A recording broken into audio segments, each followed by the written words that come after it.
现在，所有欧美国家都开始往中国去，终究川普看起来还是放软了。印度人真的是最贼或最狡猾的。川普所宣布的这件事情，莫迪回应了，但是他只证明了说没有错，关税降了。但他没有说好，没有说不好，没有说其他东西有什么条件，所以可以看得出来，目前全世界欧美所有的国家，大家另寻新的突破之道，就跟相对来说比较信赖、可以长期稳定建立关系的中国再重新探索。所以看起来印度得罪了美国，现在也要赶快赶上大国的潮流了。好，接下来我们特别关心到的是关税现在成为川普的刀，但是能源是饵哦。川普现在逼印度要断了跟俄罗斯进口石油，那么他的战略能不能成功？因为现在看起来中国大陆联合了俄罗斯、印度一起团结抗美。等一下一起的来做关心。好，川普这一次在他的出招下，美国跟印度好不容易达成在贸易上面的一些协议，印度的商品输美关税正式的从25%降到18%，但是这一场贸易其实背后，川普更看重的是石油，他希望能够重新来画一个全球的政治版图，所以呢，他跟印度达成了一些条件。那印度要付出什么代价呢？现在川普跟莫迪说，你要把你的市场给全部开放起来。让我们美国商品到你们那边的关税啊，直接降到0之外，川普跟印度提出的第二个要求就是说，你现在呢？完全的要来跟这个委内瑞拉买石油，不要再跟俄罗斯买石油了。我们也会移除你向俄罗斯购买石油这个25%的关税。这位是旅美的教授，欧女中教授是这样说的：美国一切都是以自己的利益为优先，可以看得出来，在美国跟印度的交易上面是没有道德限制，操作是没有上限的。那么印度呢？莫迪怎么来做应对？除了说他特别提到这个关税有降到18%之外，莫迪在 X 上面其实是完全没有提到任何的其他的有关于跟美国的贸易协议的，反而他这边提到的是说，正式的我们跟欧洲国家达成了 FTA 了，自由贸易协定谈了这么久，终于谈成功了。这个贸易一旦开始实施，涵盖的人口数达到20亿人口，占全球 GDP 的25%。对于莫迪来说，他认为这是一项胜利。除了跟欧盟达成更多在经济上面的协议，他也打算接下来会改善跟中国的关系，松动对中国的投资禁令，那中国也就会重返成为印度最大的贸易的伙伴。所以节目一开始特别来看看这个美印石油的罗生门，川普的目的是要印度去孤立俄罗斯吗？还是川普其实更怕印度现在转向投向欧盟的怀抱，或者是投向中国的怀抱？上志哥怎么看？首先，这很难想象印度跟美国的这个冲突已经超过100天以上这在过去活跃于国际外交跟经贸政治场合的印度，特别是莫迪这个老仙老神港来说，真的很难想象。但是终究还是现在川普看起来还是放软了。但是川普所宣布的这件事情，并不是双方关税谈的结果，而是川普直接又丢出了一个新降价的价钱。这里头其实我们可以看到，就刚刚思敏所提到的，莫迪回应了。但是他只证明了说没有错，关税降了，但他没有说好，没有说不好，没有说其他东西有什么条件，就表示说这个不是 final deal。要知道，美国跟印度这个冲突，其实就是在先前大家有心结的情形之下，川普可以说是顺势。针对于要制裁俄罗斯，针对于乌克兰战争，始终没有办法突破，从这个点上，然后把印度卡进去。印度有点像是就是穿越马路当中不幸被碾压的这个过程所以也不能说衰，但是我们知道印度就是这样，他向来就是看风向的。印度人是所有当中，我不能说最聪明，但是真的是最贼或最狡猾的，所以可以看得出来，目前全世界，特别是在达沃斯论坛之后，可以看到欧美所有的国家感受到川普的霸气，这种绝对的强权，大家另寻新的这种突破之道。这当中最关键的，就跟相对来说比较信赖、知道可以长期稳定建立的关系的中国再重新探索。前2天，其实施凯尔英国首相就讲说，中国大陆是一条很大的大象，你摸象腿或摸这个身体上墙壁，把这个古老寓言来的描述，表示说那么多国家跟中国那么多往来，都还在瞎子摸象，那就更不要说是印度。所以我认为印度现在看好吧，跟川普当然终究美印的关系一定会化解，它都是起起伏伏的嘛，不可能永远敌人。但是看到现在所有欧美国家都开始往中国去，而事实上早先印度跟中国跟欧美国家比起来，可是其实关系又久又深，又爱就相爱相杀了哈，所以不可能是甘冒着大家都抢进跟中国买的东西都买完了之后，跟印度没有什么交易，所以看起来印度得罪了美国，现在要对中国当中也要赶快赶上大国的潮流了。好，所以莫迪他是很灵活的哦，达到一个战略平衡在中国大陆跟美国之间。那现在川普呢，希望莫迪能够跟委内瑞拉买石油。另外，川普还希望跟委内瑞拉买石油的，就是他提了，希望中国啊，你也能够来跟委内瑞拉买石油，来做一笔大交易。但是中国会买单吗？舰长怎么看？因为目前哦，这个绍伊古跟王毅正在北京会面，双方中俄之间已经说好了，大家未来会有更多更密切的一个交流。川普到底有没有本事在中俄之间来见缝插针？舰长怎么看？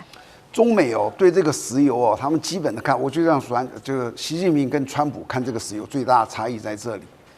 习近平呢，就把它当做一个生意，这就是一个生意，好吧？全世界的生意，我们都要相互做生意嘛。你卖我买，这就是一个生意经济活动。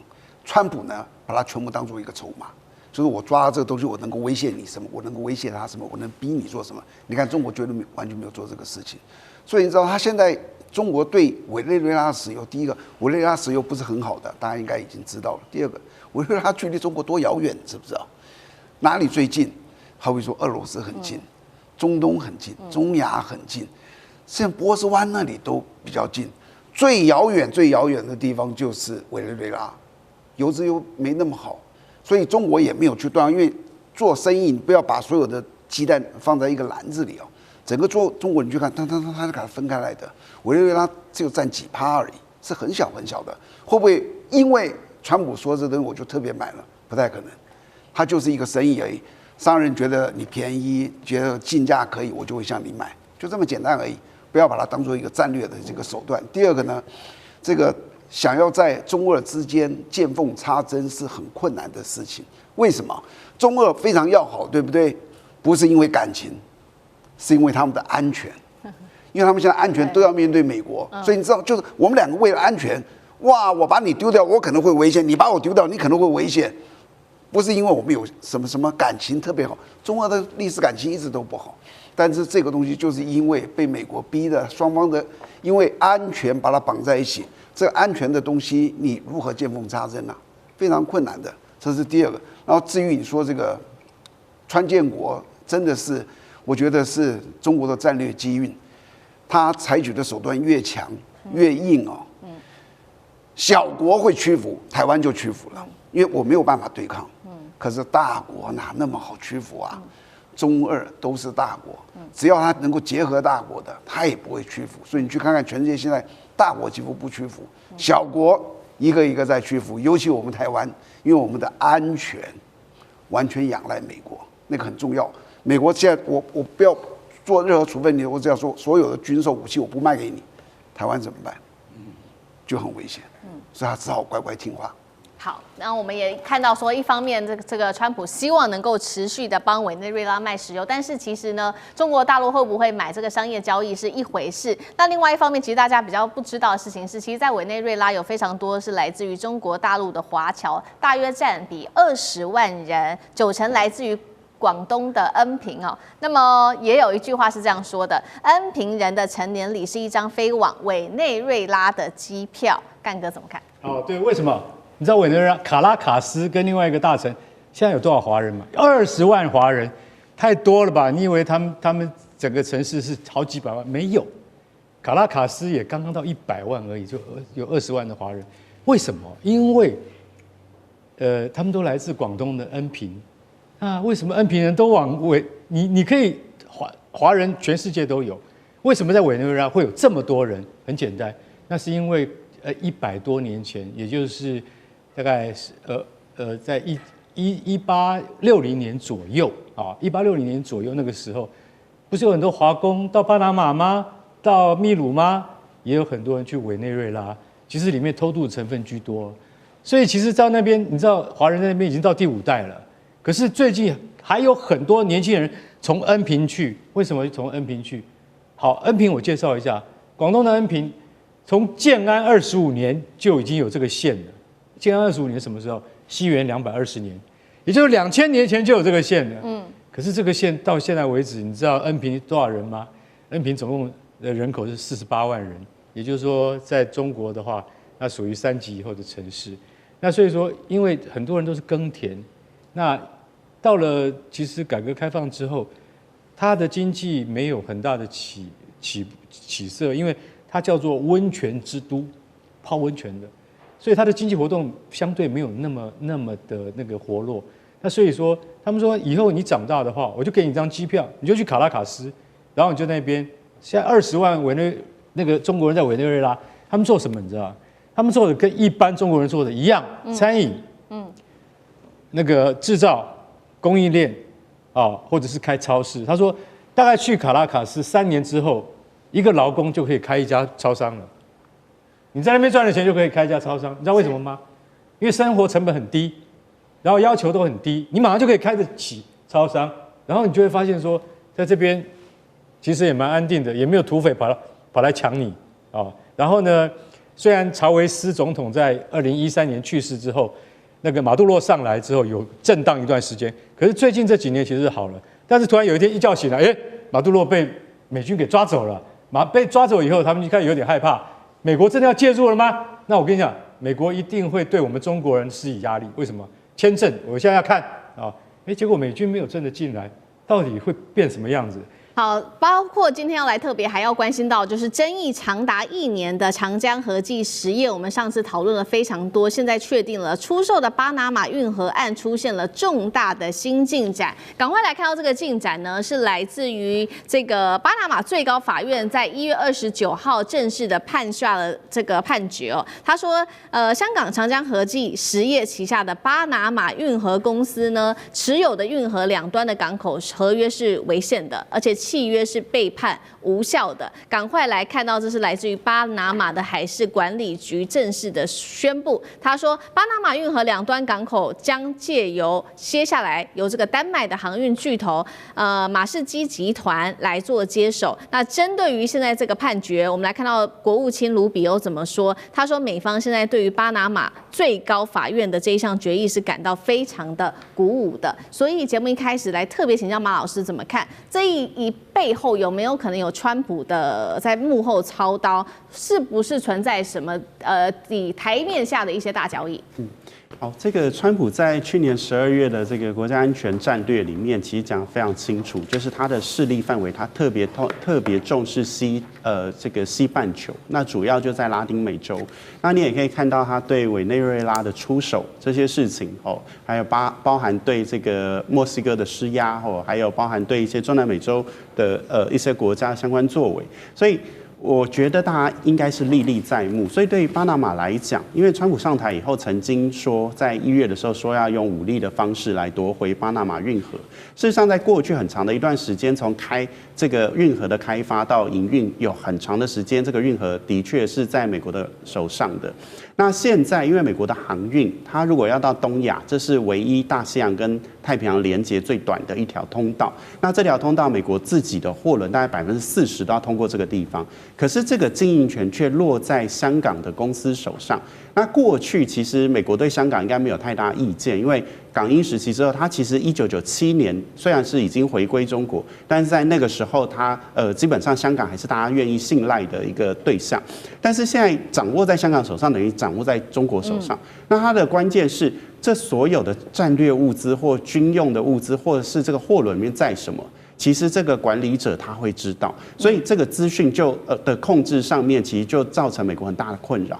那后面有什么交易？就是首先就是美国不希望域外大国把手伸进他的势力范围内，这个是可以肯定的。但除此之外，我觉得非常有趣的是，他给了丹麦的马士奇公司。丹麦就是不久前这个格陵兰的这个行政管理权的拥有者所以我觉得川普的交易性格里面，我看得出来好像有一点蛛丝马迹，就是说，这个延约这件事情违宪，什么时候不好去审理？偏偏在川普的任内，而且是在他宣布他非常在乎巴拿马之后的事情。所以我觉得这两件事情，美国在背后一定有施压。那第二件事情是，这个经营权给的国家跟对象是一个美国想要跟他谈判他领土土地的这个国家，所以我觉得这里面有非常浓厚的交易的味道。以至于我会相信，这后面应该美国是有特别是川普有他一盘棋的这个盘算。好，是不是要交换的是格陵兰呢？好，我们持续的来看。那回顾一下这个 PPC， 也就是巴拿马港口公司，他们其实从1997年开始呢，就已经经营巴拿马运河两端的港口。那合约当时我们回顾一下这起事件，其实是在2021年延期25年的。那这一次判决就说了，延期25年是缺乏合法程序的，因此判它违宪。PPC 其实我们在去年已经讨论过了这个议题，它将它的港口业务出售给了包括了贝莱德跟地中海航运为首的财团，当时有估一下它的估值可以高达200亿美元，但是因为中国大陆的官方不希望港口经营权转交给美商，所以受到阻碍。那我们也来看到说，怎么样可以判它违宪？到底有没有这个法律上面的依据？像对于李嘉诚这一位长江和记实业的创办人来说，到底是牺牲，还是有一种感觉它是一个解套？委员怎么看？当然是赔钱牺牲了。但是注意到长和实业就是 PPC 的母公司，巴拿马港口公司的母公司。那长和实业是不是李嘉诚的？不是。长和实业李嘉诚只有30%股权，另外30%股权是中国大陆的资金，还有30%股权是香港本地的资金，欧美资金只有1%。长和实业是这样，所以这里面现在赔掉这一笔钱被没收了，它其实就是被没收，被没收了赔到这一笔钱，少说有将近30亿到50亿美金，也就是说赔掉的钱，李嘉诚只赔1/3，另外中国大陆赔1/3，香港本地赔1/3，欧美只赔1%。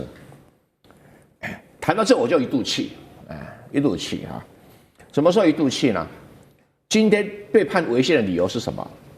有外国政府势力介入，这是违宪的理由。刚才为什么由这个丹麦马士基来经营呢？因为他不会受到丹麦政府的介入，他签了协议，就是我不接受任何外国政府的介入，包括丹麦。这种任何一个国家把港口经营权让别人经营，其条件就是不希望外国政府介入，纯粹商业运作。我来解释给大家听不要把巴拿马运河跟巴拿马港口混在一起，这两码子事。你美国要说巴拿马运河跟巴拿马港口也没什么关系，因为巴拿马运河东西两端有很多港口，但比较重要的国际港口只有4个，东边2个，西边2个。结果这个李嘉诚的这个长和实业左右两边各一个，各经营一个。然后另外呢，在东边有一个是谁经营？台湾的长荣集团。在西边有一个是美国的 SSA Marine 公司在经营。换句话说，在这里面经营里面，为什么美国人不会去怀疑长荣公司有外国政府介入势力？因为他长荣公司做得很好，连蔡英文去巴拿马访问的时候，他的副总经理都不敢出来赔，就是这个道理。但今天这个李嘉诚想要把这个运河，包括其他40几个港口，跟运河毫无关系，那就是一个集装箱的转运港口而已，要把它打包裹，整个怎么样？整个要卖给贝莱德、跟地中海航运、跟新加坡海外投资公司。这个时候突然间来一个香港大公报，是中国共产党的党媒，他说指控李嘉诚卖掉这个港口是民族罪人，是破坏“一带一路”，是怎么让中国的战略失误？红卫兵的帽子很会扣啊！你就摆明了是什么？而且你是党媒的身份，你就给人家一个理由，你是外国政府企图干涉涉入，在很多大陆的一些网红不得不骂他们一顿，这是无知害国。你要知道这个港口本身如果你纯粹商业经营，他说因为我中国壮大了，因为我“一带一路”所以才拿得到，狗屁乱讲！为什么？因为他是1997年1月份签约的，跟你中国大陆什么关系啊？中国大陆是1997年7月才接手香港啊，跟你毫无关系，纯粹一个商业运作啊。然后我当时啊，把这个大公报臭骂一顿，有人说你是李嘉诚的什么谁谁谁，把报一报骂一顿，对，骂到了很多节目叫我评论就不敢叫我讲这个事儿。所以你们这些无知的盲流啊，大陆你们这无知的小粉红啊，害死中国。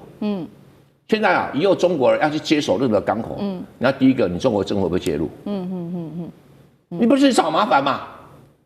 你还搞什么一带一路啊？除非那个政府跟你关系很好，如果那个政府不靠你吃，不靠你喝，他随时来打你脸，没收就没收。人家已经投了50亿美金下去，上一个晚上没收。那你国家跟你讲说采取必要措施，不是我吐槽你，你最好什么措施都没有，你最好有。如果你连措施没有的话，你中国政府的威望在哪里？对，就整个被扫到颜面被扫到地上去了嘛。那为什么大公报会这么嚣张？是不是北京有人想要借这个机会修理李嘉诚？可是你修理到2件事，你这样无所谓，赔这点钱对他小事啊。中国大陆的资金都是散户，香港资金也是散户，欧美资金还是机构法人，然后更惨的在哪里？剩下的你还敢去管其他的交易吗？当时还拿出国家安全法令，还拿出了什么香港合并法，我一看你们根本在鬼扯，然后我痛批他，很多人讲你破防了，你猜破防，我说无知卖国是中国最大的问题，到了今天还有红卫兵，就是大公报。你北京如果不处理大公报，你无法跟天下交代。因为香港它作为一个国际金融中心，是中国的宝啊，上海不可能，深圳不可能，北京不可能。为什么？因为外汇管制嘛。所以香港可以有机会使中国变成金融强国。你们今天是自己拿刀子在砍自己。所以大公报非常可恶。好，那我们看到在大公报发了这个消息之后，中国大陆还有这一起案子的判决出来之后，中国大陆立刻也是做出了反制。那现在是2项的反制，到底有没有办法翻盘？等一下请小健长来带我们看。第一个反制是说呢，长江和记实业起诉巴拿马政府申请国际仲裁跟赔偿，这是第一个。第二个反制措施则是这个中原海运通知了巴拿马运河管理局，说他们接下来会取消12艘的货轮到港计划，损失金额每日造成巴拿马大概是80万美元的通行费，舰长怎么看？我们来看到美军是怎么看这个巴拿马运河的。其实美军他要求他要能够掌握全世界第14个重要的孔道。那这14个重要孔道呢，其实在美洲就这个巴拿马运河。那这个巴拿马运河它的真正的效果是什么？也就是它在东部的这些军舰是不是能够适时的到达西岸，这是一个很重要的问题。如果我们来看这个时间的话，如果从巴尔的摩出发，然后到达珍珠港的话，它其实需要22天。可是如果说它从圣地亚哥出发的话，只要6天就到达。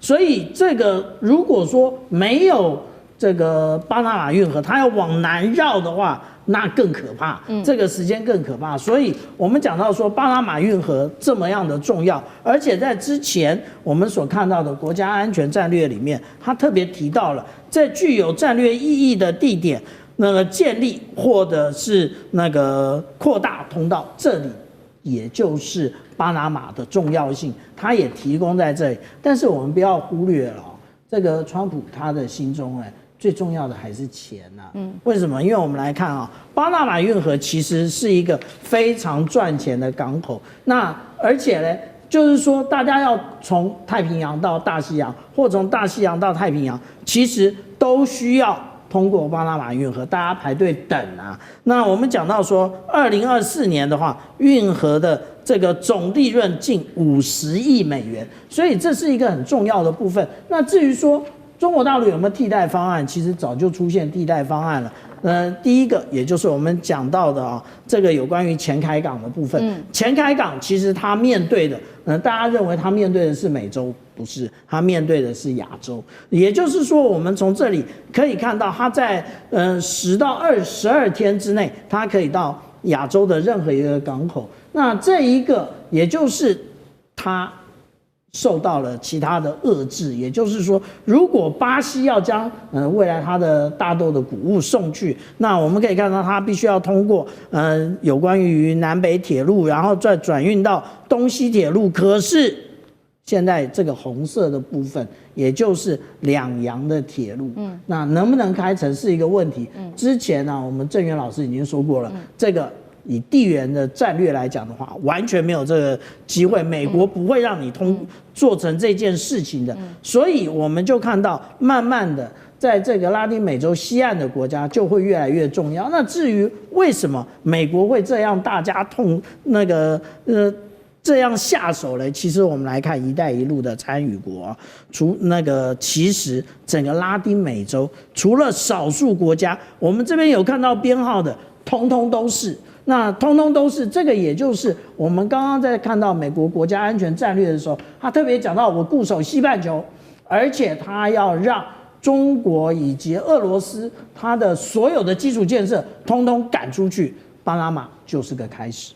好，接下来我们要来关心到的是美元跟美债这个时候双杀，全球是否已经出现了卖出美元资金大逃杀的这一种趋势呢？今天我们会一起的来做关系，因为我们其实可以观察到，2026年才开年不到1个月，金融市场就已经开始出现到一些风暴的前奏了。我们来看到的是几个指数，美元指数单周不断的暴跌，创下从去年4月以来已经是一个最差的表现了。包括可以看到美债跟美元都在同步走弱，现在资金正在逐渐的撤离美国当中。我们来看到，包括了这个是来自于巴龙周刊也特别说了，现在世界已经进入到一个全新的阶段，这个阶段他认为就是弱势美元的时代已经正式的到来，而导火线他认为就是川普本人了。因为呢，我们可以看到，特别是在最近地缘政治很动荡之外，包括川普在处理格陵兰的问题，他不断的用关税来胁迫这些欧洲国家，让这些欧洲国家也认为说美国的影响力在不断的下跌，他们也在卖出美元，有这样子的一个动作。结果我们就是可以看到，不管是股市在跌，或者是这个债市在跌，或者是汇市跌，避险资金现在已经逐渐的往其他的地方去流动了。各国现在买什么呢？买的就是黄金。波兰可以看到央行它增持了150吨的黄金，欧洲、印度、亚洲机构全部系统性的就是要把美债给减持掉，而避险资产现在呢也在掀起全球的资金开始往这个地方在不断的走。经济学家说啊，一旦失控，如果美元持续的发生这样子的一个结果的话，后果是不堪设想的。不过我们看到这个时候，川普好像也没在怕，他认为说，美元就算上下波动，这也都是正常的啊。反而会不会有利于美国我们在这边的出口的竞争力反而更加的好呢？那包括了知名的投资人他也说了，全球资金他观察到正在撤离美国当中。我们可以看到现在这个世界正从贸易战走向了一个资本战争，这是来自于桥水基金创办人达利欧的发言。赖老师怎么看？有没有发现这个卖出美国的一个风潮在全球兴起？我觉得它是一个趋势在移动啊，但是它并不是说川普这一年内就造成了这样的一个趋势移动。事实上是拜登时代就是拜登的4年跟这个川普累计而产生的这样一个结构性的变化。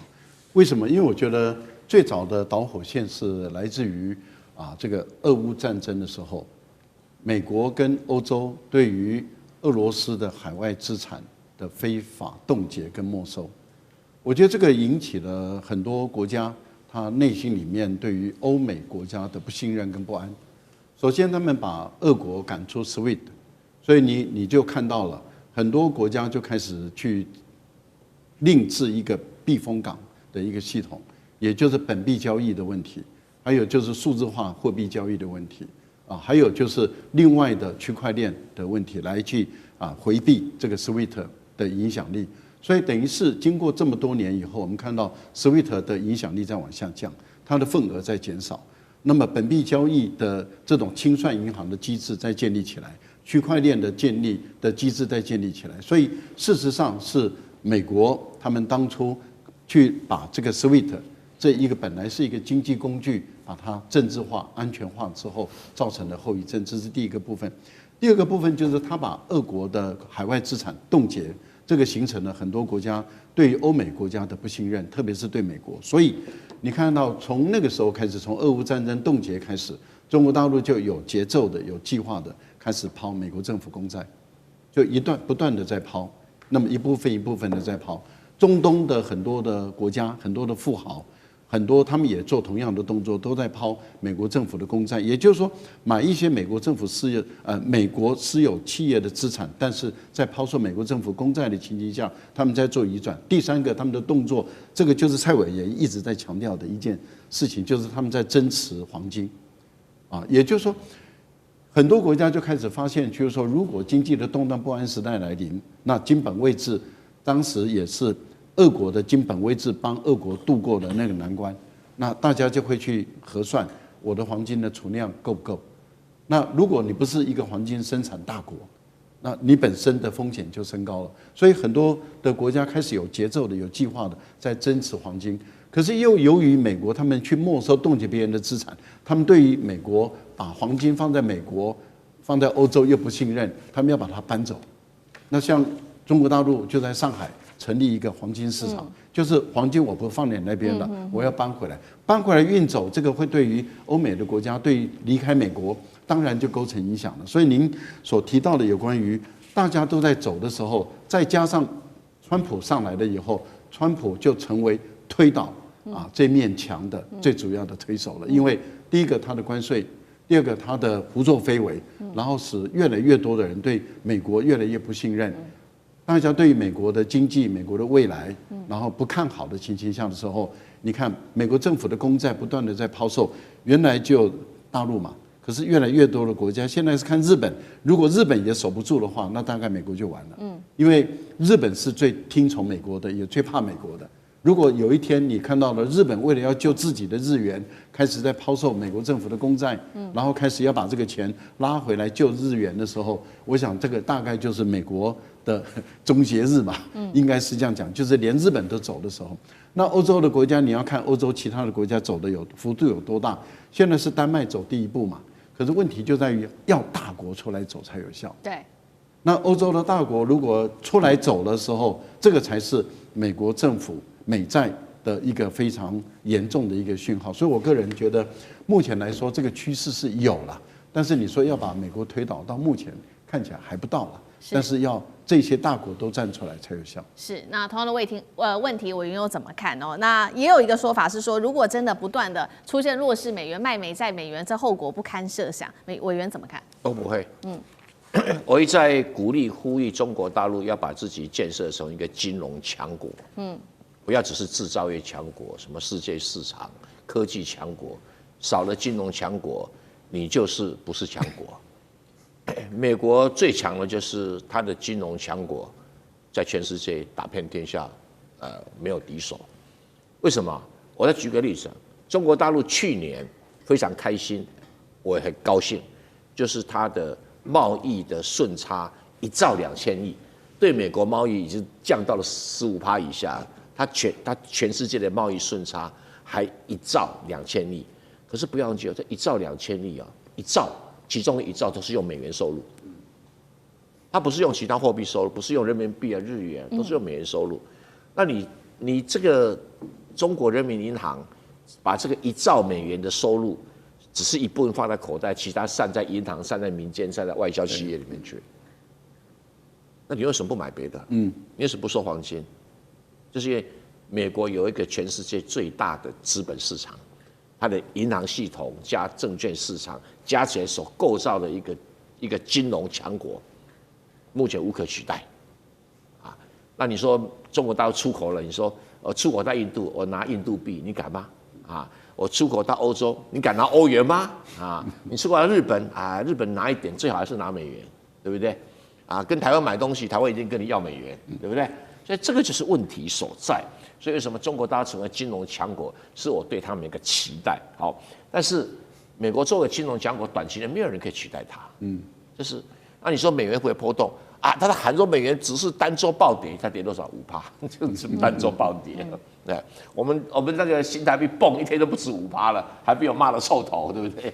好，那再来这个美债跟美元是没有关系的，美元仍然是全世界最大的贸易货币，最大的储蓄。虽然大家在抛美元买黄金，量还是很少。如果全部美元抛的钱买黄金，像黄金不知道应该1盎司至少是10万块美元吧？恭喜啊！就是还没到那个行情啊，没有那么多，就开始人家准备而已哈。那这个资金美债是因为美国要赤字那么大，川普要花那么多钱去搞国防啊，那要印钞票啊，要卖公债印钞票，那公债当然跌，利息当然上。可是他就要换联储会主席，要把这个利息压下来，就要印钞票啊。那印钞票，美元就更跌。所以这个绕那个循环，那会不会倒？不会倒。所以刚才赖教授讲，他就是不会倒啊。那你说资金正撤离美国，那撤离美国，中国大陆整天收那么多美元啊，现在全世界收美元最多的就是中国大陆啊。他美元买了，他该怎么办？就是要去做一个资产的一个管理。那我要不客气讲，中国大陆现在的金融管理能力跟美国还有很大的距离。那科技已经慢慢赶上了，就是在金融管理这一块，那是谁耽搁了呢？平常心讲，就上一届的央行总裁、央行行长，那个中国人民银行行长，把这个中国大陆的整个金融系统该升级的时间给耽搁了。当然，可能跟他们那个整个国家领导人不懂金融体系，那一直以为我制造业才重要，好像去金融业上班啊，就是赚大钱，可是又不用努力的啊，这两码子事啊，这两码子事。你在金融界你就被人打扁脸嘛，所以我是觉得以目前来看，资金不会撤离美国啊，只要中国大陆继续收美元，怎么会撤呢？没有人会撤啊，对。那你说弱势美元，美元弱势强势有一定的幅度啊，有一定的幅度啊。然后说世界从贸易战走向资本战争，这个乱讲。贸易战还有关税什么东西？那什么叫资本战争？你要给我买货物，我不收美元，是叫我收什么？对不对？这个很现实的问题啊。那你说好，我拿美元，我只是不买美债，可是我要买什么？钱还放在美国银行里面啊？还是存在美国银行里面收利息啊，或买企业债券、买理财产品、买 ETF， 只是不买美国政府公债，那你在跟我讲笑话嘛，对不对？所以我认为这些都是危言耸听。还有那个经济学家什么 Weinstein 我没听过，他是个肉收银行一个小银行的经济学家，一旦局势失控，后果不堪设想。现在已经局势早就失控了，后果不怎么样，美国股市照样涨。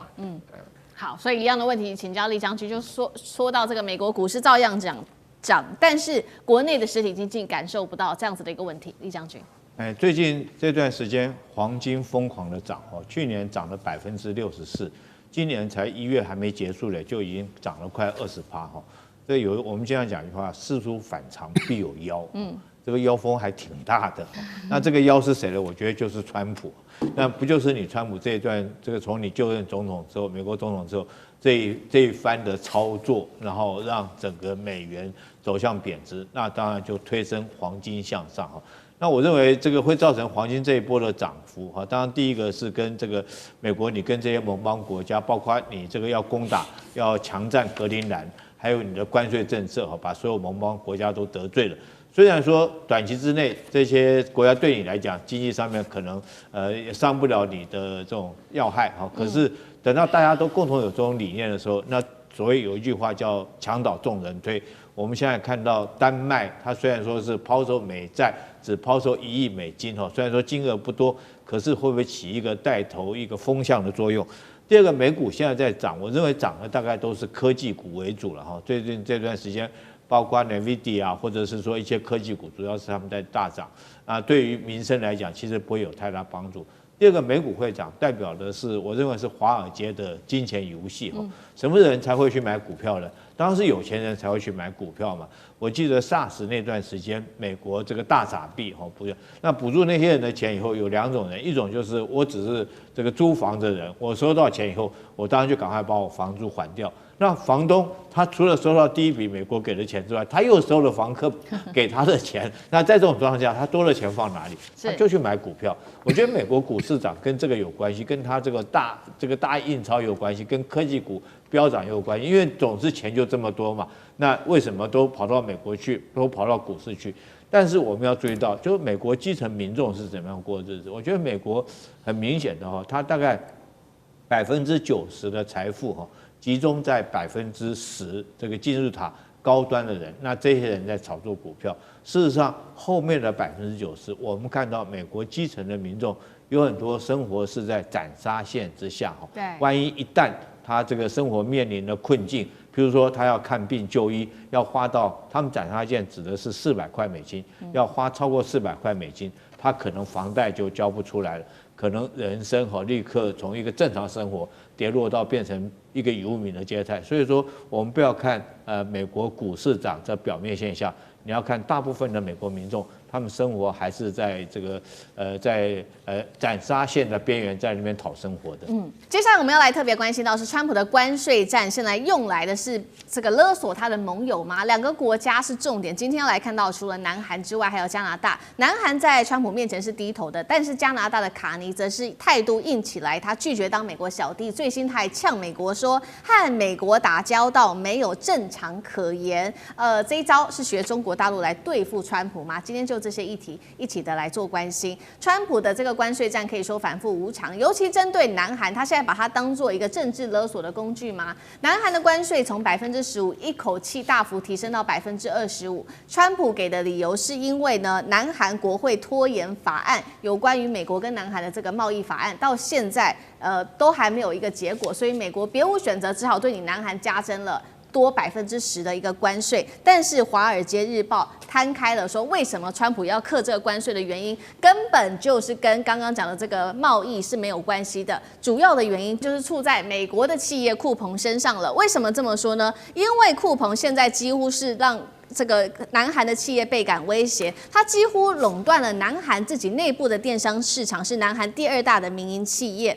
现在只是因为挂上了美国企业的这个标签，让白宫受到了极度的礼遇跟保护所以在南韩内部里面有很多的企业是对酷鹏感到不满的，包括了副总统范斯，他则是持续的跟着川普同一个调性，直接威胁南韩，并且说呢，当面告诉南韩的总理说，你如果敢这样子继续对酷鹏祭出惩罚的话，我们就会做一些处理，并且呢会对你，希望你能够做出一些实质的降温的举动。好，所以干哥要怎么看？主要是因为南韩踩到了酷鹏这条红线，所以川普才课征了高关税吗？美国公开的干预他的盟友立法，在国际政治上有没有越线？好，你看到南韩，我想李在明他也不知道有意还是无意很多个项目的他的处理方式他都不是很积极。那川普看了半天说，好了，你给我搞这一套是不是？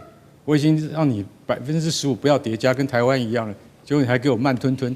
好，我现在就干嘛？我现在就要开始制裁你了，要把它提升到25%，跟加拿大一样。外界看这个觉得不太对，好，现在终于知道了，原来是因为酷鹏啦，为了酷鹏，大家要知道什么叫酷鹏？酷鹏就是南韩第2大的产业，然后它是电商电子通路的南韩的，老实讲一句，它非常早就在做这一块，它等于是亚洲的亚马逊 ，OK？ 所以说，但是你要知道，酷鹏它的总公司在哪里呢？不在汉城，也就是不在首尔，在美国。美国有多少高阶的电子工程师靠这个酷鹏吃饭，你知道吗？所以说这一次，他们说酷鹏泄露了多达3370万笔个资，这件事情非常严重。南韩政府青瓦台立案调查，为什么酷鹏你会把3000多万笔个资泄露出去？对于南韩这种国家而言，它是很严重，它比我们台湾看待个资要认真多了。我觉得这个很好。所以青瓦台说我要调查，结果一调查，酷鹏在美国那个股市股票马上就跌，然后美国投资人就说这个是我们最看重的股票。你既然你也没有问过我们美国大老板，你就真的要去调查，你就调查我们美国公司，你们南韩凭什么有资格来调查我们美国的公司？我跟你讲，美国人多厉害，你知道吗？他们援引301法案，要告南韩政府。哇，李在明吓死了。现在我就跟你讲说，实际的原因就是因为酷鹏而造成的。那酷鹏是什么？就是因为它牵涉到美国的这个真正的就是说由美国人、美国投资人，他们在支撑的一个非常重要的南韩公司，这就好像有点像，其实大陆有很多汽车啊，福斯啊、BMW 啊，你说，这些都是中国电动车啊，对不对？那但是是以他们的品牌生产的电动车，那不管怎么样，他们也是原来德国的企业嘛，所以这会造成什么？造成以原来的国家的那种反抗，所以这就代表说，因为库彭事件而造成的这个美国要对南韩加以制裁，还援引了301法案。我觉得这个才是真正美国现在对于李在明不满的处理的方式。后面的原因是因为库彭，而不是南韩对于贸易协定迟迟没有做出交代的结果。好，那接下来李在明会怎么处理哦？这个后续我们都还要持续做关注。有一个说法是说，李在明是不是现在只能吞下去？但是另外一方面比较态度强硬，同样也是面对关税战的，就是在加拿大了。加拿大现在面对川普100%的关税，我们看到卡尼的态度则是非常的强硬。卡尼呛美国几乎没有正常可言，还加速持续的推动跟中国大陆之间的关系。路透说呢，中国最新进口商已经订购了10船来自于加拿大的油菜籽货物，约65万吨，这个是2024年油菜籽进口量10%以上，预估可以为加拿大因为降低了这个贸易壁垒 ，GDP 可以增加7%。聂老师怎么看 ？OK， 我们先讲一下哈，美国和加拿大的关系之好，你没有话讲嘛哈。虽然它是英属联邦加拿大，但你知道哈，我们在教经济学有教过一个人，他前几年往生叫孟戴尔，他是欧元之父。他曾经有一篇文章，1961年讲 OCA Optimal Currency Area 叫最佳货币区。他把美加当作是一个区一个国了，他不说汇率不应该用国分，用区分，一个 Rocky Mountain 把它切东西，应该东壁西壁。那这样子东边的时候，那时候是这个通膨，西边通膨，东边失业，只要一边汇率稍贬，这两边就可以解决了。这个案子当然弄到了欧元，成立了欧元区，大家结合在一起。我的要讲是说，加拿大和美国的确以前很多人的眼中，经济学家都把它当作一区，你不会否认吧？即便是这个。Toronto 啊，这个 Buffalo 过去那个Niagara Falls 那边，或者这边经过 Victoria 到这个 Ocean 那边，你说从这个协议头到这个 Victoria， 你不觉得这两边其实到 Vancouver 这几边其实都很合？我现在一个重点就是说，你知道美国现在究竟这关于美国在加拿大是最大的一个 FDI 啊，最大的这个实质投资的一个国家。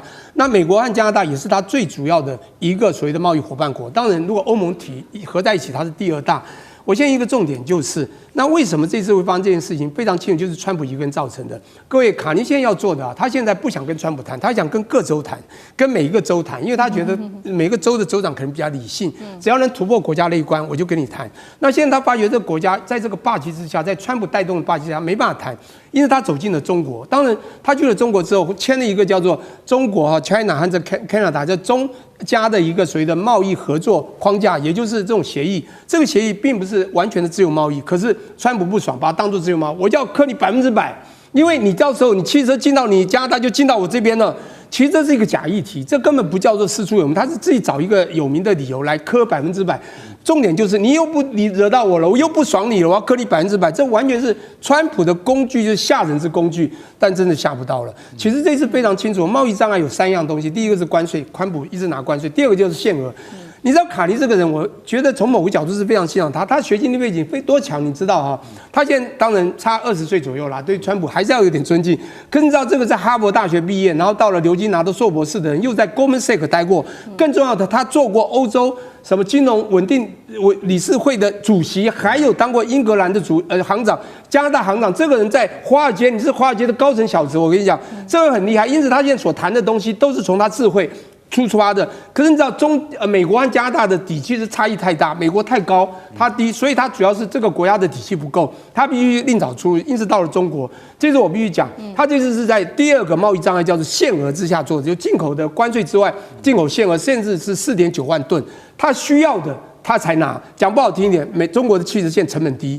效率高，效率高，质量好，所以这种讲不好听，中国买中国汽车是划得来的，但是也会刺激到它的产业，所以它是算过的。这样卡尼是一个聪明人，可是川普不是，他不按牌理出来，只要你不听我话，我就不爽。